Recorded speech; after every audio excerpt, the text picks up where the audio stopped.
Pak, lalu sehari-hari ini gimana? Bisa diceritakan tugas Bapak seperti itu? Baik. Sehingga dapat gambaran nih, karena ini teman-teman muda nih yang kepinginnya kerja di luar negeri gitu kan.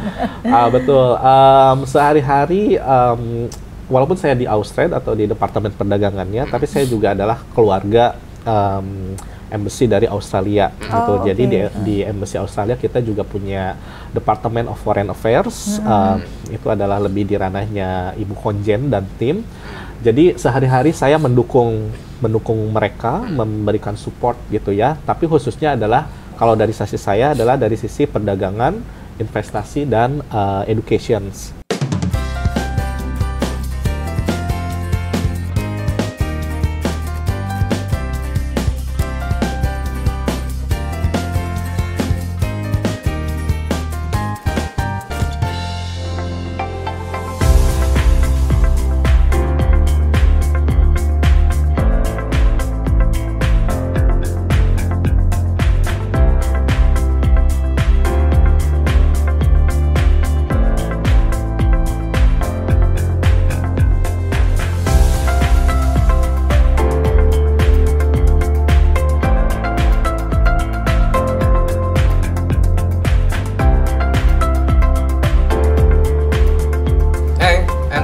Ketemu lagi di episode terbaru dari Talks ya, Bu Novi ya. Iya.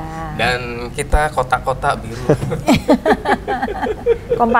Kompak ya kali ini. Dan kali ini kita ada di Regantris Hotel di Surabaya. Jadi di kawasan Dr. Sutomo dan asik ya Bu Novi di sini ya. Asik. Hotelnya diremajakan. Diremajakan. Direnov. Iya, direnov. Karena dulu waktu masih pakai manajemen lama, saya pernah ke sini nggak seperti ini gitu. Ini tadi lebih surprise light, banget ya. Surprise banget, ternyata ruangannya luas, banyak tempat lah, banyak spot yang Instagramable. Betul, Instagramable, betul. Dan ada kafenya juga di luar, yang ada mau sekedar ngopi-ngopi, nggak stay di situ juga bisa. Dan di lokasinya strategis banget. Iya, pasti strategis kan di tengah kota di Jalan Dr. Sutomo. Betul. Oke, kali ini kita adalah narasumber yang asik karena belum pernah kita highlight ya atau explore ya. Dan beliau adalah orang Indonesia bekerja di embassy atau di konjen karena di Surabaya. Dan beliau ada di Austrade atau Australia Perdagangan. Nah, dengan Bapak Aris Pratama. Apa kabar, Pak? Baik Pak Nurdin, Bu Novi. Terima kasih atas undangannya. Kita juga terima kasih atas waktunya ini. Karena menyetop Pak Aris dari kesibukannya sebentar lah ya untuk ngobrol-ngobrol terkait dengan bagaimana sih bekerja di di konjen atau di embassy yang which is adalah dari negara lain yang bekerja di sini. Ibaratnya perwakilan dari Australia, Pak. Iya, Aris, betul. Jadi kita akan ngulik bagaimana sih berkarir di sana, bisa masuk ke sana seperti apa, sukanya apa, dukanya apa, dan terus apa yang dilakukan perannya apa. Banyak ya? Banyak banget. Pak Aris, di konjen Australia khususnya di trade-nya ya, di perdagangan. Betul, di bagian perdagangan. Mereka apa sih, Pak? Saya mulai di posisi ini sebenarnya dari tahun 2016. Tapi saya start dari konjen Australia yang ada di Makassar. Karena konjen Australia itu buka pertama dulu tuh di Makassar tahun 2016. Kemudian saya setahun di sana. Kemudian 2017 konjen Australia buka kembali di perwakilan di Surabaya. Kemudian karena saya dari Pulau Jawa nih, jadi memutuskan untuk home base-nya adalah di Surabaya. Walaupun masih bertanggung jawab untuk perdagangannya di konjen Australia yang ada di Makassar. Ada berapa konjen sih di Indonesia, Pak? Ada 3. Kalau embassy itu head office ya. Kalau konjen ada 3, 1 di Bali. Di Bali karena banyak sekali turis dari Australia betul ya ke Bali. Kemudian 2016 di Makassar dan 2017 di Surabaya. Di timur semua ya berarti ya? Karena di embassy kan timnya banyak. Ya. Jadi untuk area barat itu boleh dikatakan adalah responsibility-nya yang dari teman-teman kita yang di embassy. Betul. Sedangkan yang Indonesia Timur kita punya ya konjen gitu, kantor perwakilan untuk semakin dekat gitu dengan seluruh seluruh Indonesia gitu, seperti itu. Apalagi Australia sama Indonesia tetanggaan sebenarnya kan. Betul. Dekat banget. Sangat dekat. Iya. Pak, lalu sehari-hari ini gimana? Bisa diceritakan tugas Bapak seperti itu? Baik. Sehingga dapat gambaran nih, karena ini teman-teman muda nih yang kepinginnya kerja di luar negeri gitu kan. Betul. Sehari-hari walaupun saya di Australia atau di Departemen Perdagangannya, tapi saya juga adalah keluarga embassy dari Australia gitu. Jadi di embassy Australia kita juga punya Department of Foreign Affairs. Itu adalah lebih di ranahnya Ibu Konjen dan tim. Jadi sehari-hari saya mendukung mereka, memberikan support gitu ya. Tapi khususnya adalah kalau dari sisi saya adalah dari sisi perdagangan, investasi dan educations. Jadi kita sehari-hari membantu bagaimana caranya meningkatkan hubungan baik antara Australia dengan Indonesia Timur, khususnya di sektor-sektor tersebut gitu, di sektor perdagangan, investasi, pendidikan. Sehari-hari biasanya kita ada beberapa kayak inquiry atau permintaan dari perusahaan-perusahaan Australia, bagaimana cara mereka untuk menjalin relasi gitu. Bentuknya bisa saja mereka misalnya ingin datang ke Indonesia gitu ya, misalnya kalau kita ngomongin pendidikan, misalnya ada salah satu university yang ingin ke Surabaya. Mereka ingin menjalin hubungan baik dengan universitas yang ada di Surabaya. Nah, saya membantu mereka istilahnya membikin program, kemudian mengatur pertemuan dan sebagainya. Atau bahkan misalnya ada pebisnis yang ingin cari partner untuk trading, misalnya ingin masuk ke supermarket yang ada di Indonesia. Saya kenalkan dengan calon partner gitu. Saya arrange meeting ataukah saya kasih beberapa background mengenai beberapa perusahaan yang bisa jadi kandidat untuk partnernya. Gitu. Jadi provide information-nya juga provide information. Jadi tergantung, memang banyak sekali permintaan dari dari Australia yang ke Indonesia itu berbagai macam. Ada yang hanya ingin misalnya riset potensi untuk produk, salah satu produk di Australia. Jadi kita cuman hanya memberikan market research report gitu. Tapi ada juga yang ingin ketemu, misalnya ketemu dengan universitas seperti tadi, atau bahkan ketemu dengan Ibu Gubernur gitu, seperti itu kita yang arrange gitu, fasilitasi gitu. Oke. Ya banyak ya. Banyak. Ya, kita bilang menjadi wakil dari orang Australia yang kepingin melakukan apapun lah, bisnis, kerjasama macam-macam dengan yang ada di Indonesia. Betul. Termasuk pertukaran pelajar kalau gitu ya. Pertukaran pelajar juga bisa, betul. Berarti itu di bawah pendidikan. Seperti itu. Karena berarti kan tanda kutip sebenarnya menjual Australia ke Indonesia kan gitu loh intinya. Betul, mempromosikan. Karena perwakilan dari Australia. Iya. Ada berapa orang lokal Indonesia sih Pak? Lokal yang untuk di konjen sih saya sendiri. Khusus untuk yang dedicated untuk yang perdagangan. Tapi kita di embassy kita punya banyak sih, mungkin sekitar 10 orang, dan tiap orang itu punya sektor spesialis yang beda-beda gitu. Ada yang megang agriculture, ada yang megang mining, infrastructure, teknologi, dan sebagainya. Jadi kalau di Jakarta sudah terbagi dengan spesialisasi sektornya. Nah, kalau saya lebih ke handle region spesialisasinya. Jadi sektor apapun, tapi mereka ingin mengembangkan hubungannya dengan Indonesia Timur, itu ada di perannya saya. Tapi kalau berbicara mengenai sektor apa yang paling aktif untuk Indonesia Timur, itu satu pendidikan, kemudian di sektor agriculture, kemudian di sektor manufacturing, karena Surabaya adalah hubnya untuk manufacturing ya di Indonesia. Seperti itu. Nah, ini kan bicara kebetulan ini adalah dengan Australia. Ini kalau misalnya mau ditarik yang lebih luas, berarti di kedutaan yang lain pun itu juga ada posisi-posisi seperti Pak Arief gini. Betul, ada dan di Surabaya juga ada beberapa kolega kita juga dari mewakili dari negara-negara lain. Jadi misalnya dari US lah, dari Inggris. Dari US ada, dari UK ada, dari Singapura, kemudian dari Belanda. Itu yang saya tahu mereka yang fokus di trennya, betul, yang fokus di trennya, dan mereka ada perwakilan yang di Surabaya begitu, karena Surabaya salah satu kota besar di Indonesia, dan kita juga selalu mempromosikan bahwa Indonesia itu tidak hanya Jakarta gitu. Surabaya juga peluangnya sangat besar. Betul. Dan bahkan Surabaya adalah city of entrepreneur gitu. Banyak pebisnis besar yang punya perusahaan besar, kantornya di Jakarta tapi asalnya adalah dari Surabaya begitu. Nah, kalau misalnya tadi sebaliknya, misalnya nih kita ini dari perguruan tinggi, apakah kita entrepreneur yang kemudian kepingin diekspos ke Australia juga lewat seperti Pak Aris gini ya? Sebenarnya kita ada counterpartnya kita, mereka adalah di-hire oleh pemerintah Indonesia di bawah Kementerian Perdagangan atau di bawah BKPM.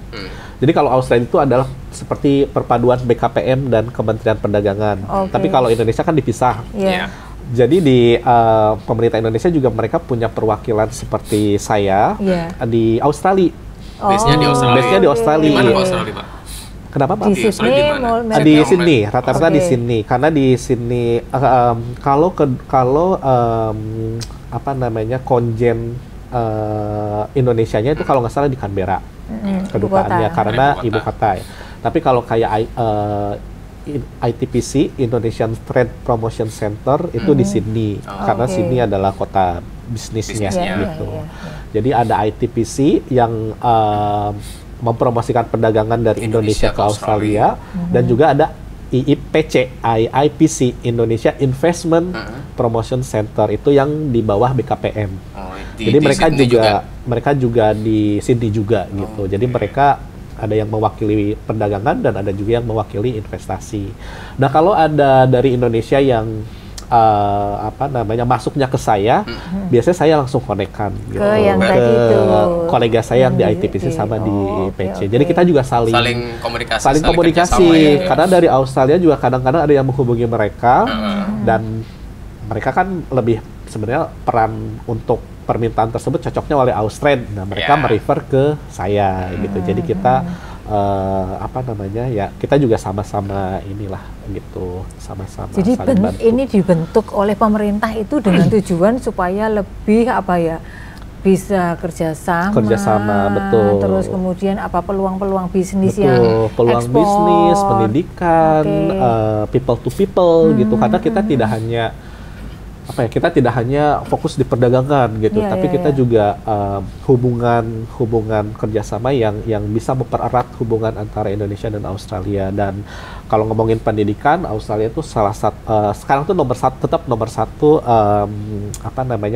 destinasi gitu untuk mahasiswa Indonesia yang ingin melanjutkan pendidikan ke luar negeri. Kita masih jadi number one gitu, dan Jawa Timur atau Surabaya salah satu kota yang banyak juga mengirimkan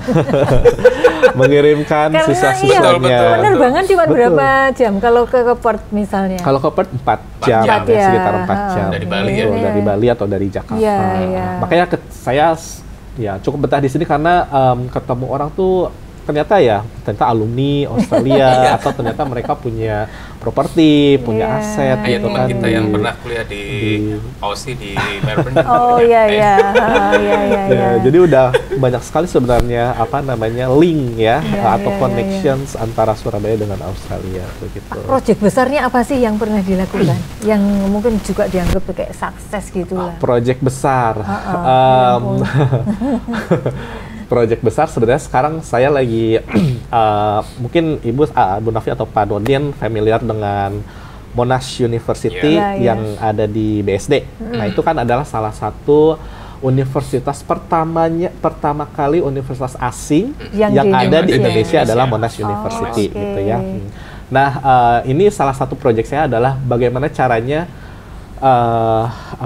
Universitas Australia itu tidak hanya established di Jakarta, tapi juga di Surabaya.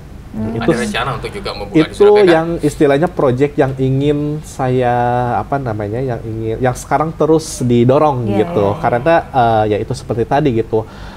Surabaya, Malang atau Jawa Timur juga kita pertimbangkan sebagai wilayah pusat pendidikan gitu, dan kita ingin tidak hanya peningkatan sumber daya manusia itu hanya terpusat di Jakarta gitu, tapi Surabaya bisa menjadi salah satu tujuan untuk peningkatan kualitas pendidikan, dan mahasiswanya tidak hanya untuk daerah sini gitu, tapi bisa dari Indonesia Timur seperti itu. Jadi tidak usah jauh-jauh ke Australia misalnya atau ke Jakarta, di Surabaya juga bisa gitu. Itu yang sekarang saya lagi gencar untuk promosikan gitu, untuk salah satu proyek yang sekarang lagi dieksplor gitu. Betul. Karena kan sebenarnya banyak sekali pelajar-pelajar dari Indonesia Timur yang kuliahnya di Surabaya, Bu Novi.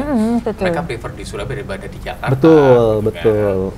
Dan kalau dari Malang maupun Surabaya sendiri, itu banyak sekali orang-orang yang kuliah di sini, yang betul. dari Indonesia Timur itu, mulai dari Sulawesi sampai lebih turun Kalimantan, lagi, Kalimantan pun, yang Papua, tengah pun lebih prefer di sini gitu kan. Betul. Dan adanya universitas yang yang kualitasnya bagus gitu kan, itu juga mereka kan akan bekerja sama dengan, secara peraturan kan mereka harus bekerja sama dengan universitas-universitas Indonesia juga gitu di bidang riset dan sebagainya. Ya saya juga berharap nanti mudah-mudahan ada gitu yang di Surabaya juga bisa membantu gitu untuk peningkatan kualitas universitas-universitas yang ada di Indonesia Timur gitu. Semoga segera ya.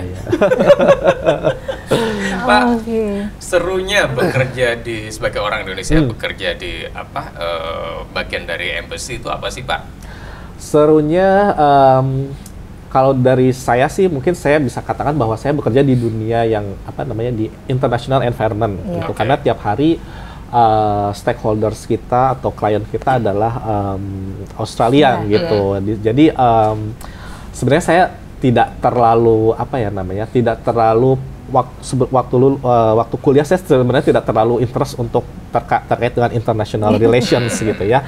Tapi di dunia ini memang mengharuskan mengharuskan saya mencintai gitu dunia internasional tersebut, dan itu hal yang seru karena kita belajar dunia yang baru gitu, belajar culture yang baru, kemudian cara berkomunikasi kita juga berbeda gitu, antara berkomunikasi dengan Indonesia, dengan sesama Indonesia atau dengan foreigners itu ternyata berbeda gitu. Jadi saya belajar banyak hal di sana, dan di posisi ini juga memberikan kesempatan kepada saya untuk mempunyai exposure yang luas gitu, karena beragam sekali project-project yang kita bantu gitu, dari sisi produknya, kemudian dari sisi tipe bisnis modelnya gitu kan. Jadi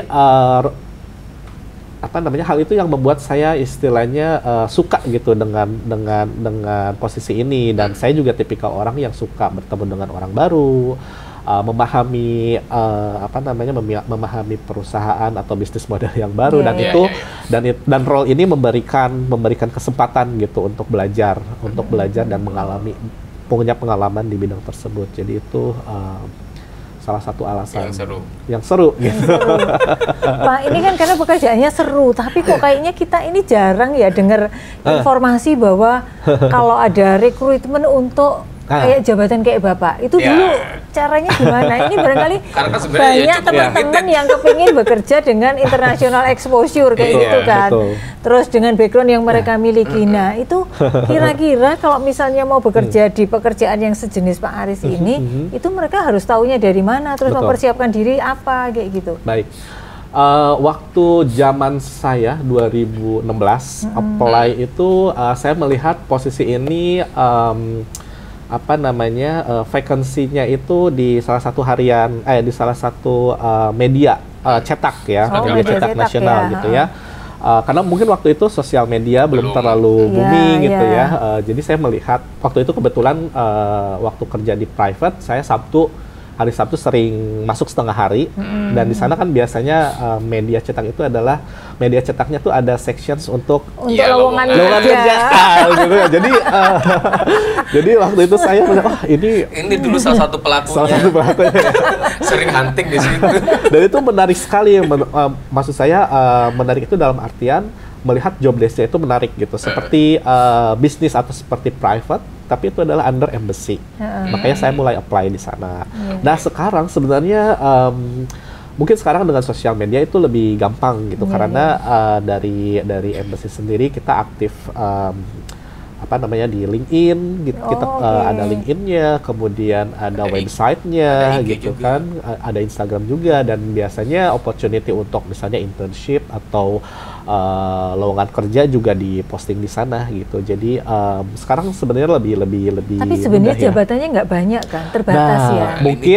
Mungkin kekurangannya adalah jabatannya dikit gitu ya. Di situ aja cuma 10 orang yang lokal kan gitu. Jadi, tapi sekarang embassy yang lain juga sama sih. Maksudnya negara-negara lain juga mereka aktif, dan kalau saya lihat trennya itu makin bertambah gitu, makin bertambah dalam artian jumlah orang yang di hire itu bertambah gitu. Itu merupakan suatu pertanda bahwa Indonesia itu merupakan maksudnya Indonesia memiliki peluang gitu untuk yang luar biasa bekerja dengan negara-negara lain, sehingga negara lain membuka beberapa posisi, dan tidak hanya di Jakarta gitu, beberapa udah mulai start di Surabaya atau di Bandung gitu. Mereka mencari perwakilan yang biasanya adalah di perwakilan perdagangan atau perwakilan embassy di kota-kota, di daerah-daerah yang ada potensi gitu ya, dan itu sangat menarik bahwa sekarang tidak hanya Jakarta gitu yang punya peluang besar, tapi daerah-daerah lain gitu. Itu mesti dengan background apa ya supaya kemudian bisa menjadi untuk jabatan seperti Bapak? Sebenarnya tidak ada backgroundnya, betul. Maksudnya atau harus punya pengalaman apa gitu? Ya, kalau untuk posisi seperti ini sebenarnya tidak harus mensyaratkan kayak lulusan HI atau apapun gitu. Yang mereka cari biasanya adalah orang-orang yang memang udah punya pengalaman dengan wilayah di mana target posisi tersebut dibuka gitu. Jadi karena biasanya kalau dari MSC kan mereka ingin mencari orang-orang yang bisa membantu mereka lebih dekat dengan stakeholder di areanya. Jadi background tidak ada spesifikasi kalau untuk yang role seperti saya, tapi mungkin untuk role tertentu butuh yang lebih spesifik, misalnya untuk yang politik. Berarti mereka backgroundnya harus politik atau HI, tapi untuk background bisnis relatively itu tidak harus spesifik ekonomi atau apa, tapi biasanya dari sisi pengalaman sama komunikasi mungkin ya, karena kan kita bahasa Inggris gitu. Saya juga dulu tidak terlalu menguasai gitu, tapi dipaksa. Jadi mau nggak mau harus meningkatkan kemampuan komunikasi dan juga kemampuan untuk belajar hal baru gitu. Karena masuk ke dunia ini tuh benar-benar dunia baru gitu buat saya gitu. Walaupun saya ada pengalaman, tapi ini embassy atau bekerja di embassy kan banyak orang yang mungkin belum terlalu familiar gitu cara kerjanya. Jadi harus dicari orang yang emang dia juga mau untuk belajar hal yang baru gitu. Pasti serunya adalah bisa jalan-jalan ke negara tersebut. Setahun berapa kali sih Pak? Ini biar lebih banyak yang kepingin. Australia. Sebenarnya tidak ada patokan, tapi biasanya ketika awal masuk kita harus training, kita harus paham gitu ya dengan negara yang kita wakili. Biasanya kita ada ada training ke Australia gitu, karena saya fokusnya waktu itu di pendidikan, kemudian di agriculture. Jadi saya juga ke sana selain training in class juga ketemu dengan para pelaku usahanya gitu di sektor tersebut. Biar saya paham, seperti ini bisnisnya gitu kan. Seperti ini minatnya buat Indonesia. Kemudian habis itu saya kembali baru membantu gitu mereka untuk bekerja sama dengan Indonesia. Atau kadang-kadang misalnya ada ada project misalnya ada delegasi dari Indonesia mau ke Australia, misalnya delegasi buyer gitu ya, misalnya mereka cari produk gitu, produk dari Australia. Nah biasanya ada yang ada yang mewakili gitu, ada yang nemenin lah istilahnya ke sana. Atau misalnya dari pendidikan, misalnya ada delegasi juga ke ke Australia, misalnya mereka ingin bertemu penjajakan dengan universitas-universitas di Australia. Kalau memang dibutuhkan, biasanya juga ada yang mewakili gitu dari kita gitu. Jadi karena kita tuh benar-benar krusial banget gitu, dalam artian kita benar-benar jadi jembatannya gitu antara dua negara gitu. Karena Indonesia, Australia walaupun dekat tapi banyak hal yang berbeda gitu. Jadi kita di sini perannya yang memfasilitasi bagaimana caranya kita bisa membantu perbedaan di Indonesia, kita bantu komunikasikan ke Australia, dan juga sebaliknya gitu, dari Australia perbedaannya kita coba bantu gitu, fasilitasi biar pihak dari Indonesia bisa memahami juga gitu. Bisa berkali-kali dalam setahun. Bisa berkali-kali. Tergantung kebutuhan. Iya. Saya pernah beliau 2 kali udah di Australia. Lagi di mana, Pak? Masa lagi ke Australia. Oke, dengan pekerjaan seperti itu sekarang nih Pak Aris nih, berapa persen Indonesia, berapa persen Australia nih badannya, jiwanya? Saya tetap orang Indonesia. Tetap orang Indonesia ya. Kan karena menjadi jembatan, terus jadi memahami yang Australia seperti apa, Indonesia seperti apa, kayak gitu ya. Jangan kan ini lebih, ternyata ini lebih condong ke Australia ya. Ya pasti beliau kan perwakilan dari Australia, bukan orang Indonesianya kan gitu. Sehingga hubungan antara Australia dan Indonesia juga lebih smooth kan gitu loh. Oh sebentar, ini yang jadi daya tarik. Dibayarnya pakai dolar? Iya benar. Tetap rupiah. Oh tetap rupiah ya, tetap rupiah. Kursnya di sana. Kursnya di sana, tapi dia transfernya rupiah. Ya lumayan kan. Menarik. Menarik tuh, jadi Anda mendapatkan rupiah tapi kursnya di sana. Ya enggak kan gitu loh. Jadi nggak perlu ke money changer kan gitu. Yang penting tadi itu loh, nilainya nilai sana. Ya kan, makanya nggak perlu ke money changer kan. Oke, Pak Aris, nggak enaknya apa sih Pak? Nggak enaknya, kan seru banget semua ceritanya kan. Nggak enaknya mungkin karena kita kan kita mewakili pemerintah Australia, mewakili negara. Tentu kita punya cara bermain yang berbeda gitu dengan private gitu. Jadi memang ada walaupun kita role kita itu adalah di bisnis, tapi kita tidak bisa se-fleksibel atau sebebas berkreasi dengan private gitu, karena kita tetap adalah perwakilan dari pemerintah. Jadi mungkin ada rule tertentu ya. Kenapa? Betul. Jadi ada beberapa yang harus kita comply gitu dengan regulasi dari pemerintah Australia. Tapi regulasi tersebut tuh bukan untuk menghalangi gitu, tapi untuk membuat kita tetap profesional gitu, membuat kita profesional. Mungkin familiar kalau di dunia bisnis kan banyak sekali cara abu-abu gitu ya. yang bagaimana caranya bisa biar objektifnya tercapai gitu. Banyak sekali, karena saya juga dulu kan di private, jadi kita tuh bisa kreatif, sangat kreatif gitu. Tapi kalau di sini kita tidak bisa gitu, kita harus profesional karena kita membawa nama negara gitu. Jadi kita juga ingin mengedukasi stakeholders kita baik dari Australia ataupun dari Indonesia bahwa kita do bisnisnya itu sesuai dengan etika yang berlaku baik di negara Australia maupun di negara Indonesia gitu. Mungkin itu yang kadang membuat padahal sebentar lagi goal gitu. tapi beberapa stakeholders mungkin tidak familiar gitu dengan regulasi tersebut gitu, karena kan bagaimanapun kan mereka juga punya kebiasaan, punya cara bisnis yang sendiri-sendiri gitu, yang berbeda. Sedangkan kita tetap harus meyakinkan bahwa kita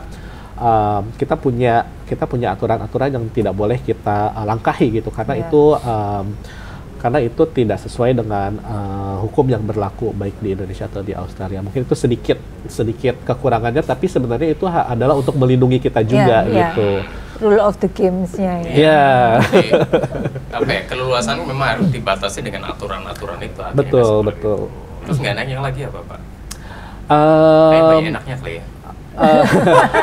Mungkin satunya lagi karena saya ini untuk lebih ke saya sendiri karena saya kan handle banyak banyak bidang gitu, banyak bidang, sektor. Kadang-kadang apa namanya ada sektor yang mungkin saya belum punya pengetahuan di sana, belum punya experience di sana. Kadang-kadang suka ini aja ya, apa namanya lebih ke apa namanya burnout gitu ya, mungkin istilahnya gitu. Karena saya belum. Tapi bagaimanapun kan stakeholders kita dari Australia tetap kita harus layani, tetap harus kita berikan pelayanan. Cuman kadang-kadang kita nggak familiar gitu dengan produknya gitu, seperti itu. Jadi lebih ke sayanya sendiri yang harus, dan untungnya saya menyukai hal-hal yang baru gitu. Jadi apa namanya ketidaksukaan di bidang tersebut tuh malah membuat saya untuk jadi belajar gitu, belajar dan bahkan malah jadi kenal dengan dunia yang baru lagi gitu, dan kenal baru lagi, kan? Iya betul. Jadi kadang-kadang ada kekurangannya tuh malah jadi sisi plusnya gitu sebenarnya. Terus mungkin satu lagi boleh dikatakan kekurangannya atau ketidaksukaannya adalah lebih ke karena apa namanya, karena kita kan di government gitu. Jadi di role saya sendiri tuh memang tidak ada kalau ngomongin jenjang karir itu tidak seperti yang di private yang ada sampai CEO gitu. Kita tidak ada, kita hanya terbatas di posisi yang memang diperuntukkan untuk local employee gitu. Jadi posisinya sudah itu aja ya, posisinya gitu, itu aja gitu. Nggak ada jenjang karir. Nggak ada jenjang karir yang sampai CEO itu tidak ada gitu. Atau apa ya, sampai direksi lah. Direksi betul. Seperti ini temporary ataukah bisa long karir begitu? Yang ini kebetulan permanen. Permanen hire. Jadi mungkin ada beberapa kolega kami juga yang ada posisi kontrak gitu. Tapi kalau untuk yang role di Surabaya ataupun yang di Jakarta itu mayoritas untuk yang permanen. Oh, oke. Ya, tapi memang posisinya hanya sebagai business development. Iya. Gitu. Oke, jadi kalau ibaratnya di perusahaan sektor private ada sebagai BD-nya, business development-nya ya, betul, Pak ya? Karena menghubungkan antara banyak sektor dari negara satu dengan yang lainnya kan, betul. Gitu loh. Terutama untuk peningkatan bisnis di kedua negara. Kan, gitu loh, sehingga saling ya kalau bilang sih orang ekonomi neraca perdagangannya benar bisa saling naik, sama-sama naik gitu. Saling naik, tujuannya gitu. memang kita sama-sama naik gitu, seperti itu. Terus yang tujuan seperti itu, dan kayaknya banyak serunya di mana tadi itu banyak bergabung dengan komunitas internasional yang pasti. Betul. Ya kan? Terus kemudian banyak tantangan-tantantangan baru karena banyak sektor yang harus dikuasain kan gitu. Terus banyak trip ke Australia karena mendampingi tentunya seperti itu. Nah, dan dibiayai oleh negara. Kerja sambil trip kan? Kerja sambil trip. Ya, kayak kita dulu. Oh, dia masih sih. Nah, jadi itu yang mengasihkan sih, kerja sambil trip ya, terus kemudian gajinya adalah gaji sana dengan kurs rupiah, kurs sana tapi secara rupiah. Ditransfer rupiah. Nah, kemudian kalau pengen tahu informasi terkait dengan lowongan di beberapa embassy atau apa, silakan follow sosmednya mereka. Sosmed LinkedIn. Ada kita sebenarnya kalau untuk Australia sendiri kita aktifnya di LinkedIn, karena kan kita lebih ke profesional ya. Jadi di Australia aja coba di browsing. Kalau yang embassy-nya kita ada embassy Jakarta. Gitu. Kalau untuk yang konjen kita ada konjen Surabaya di Instagram. Itunya juga @konjen Surabaya. Gitu. Jadi kata-kata Australia apa?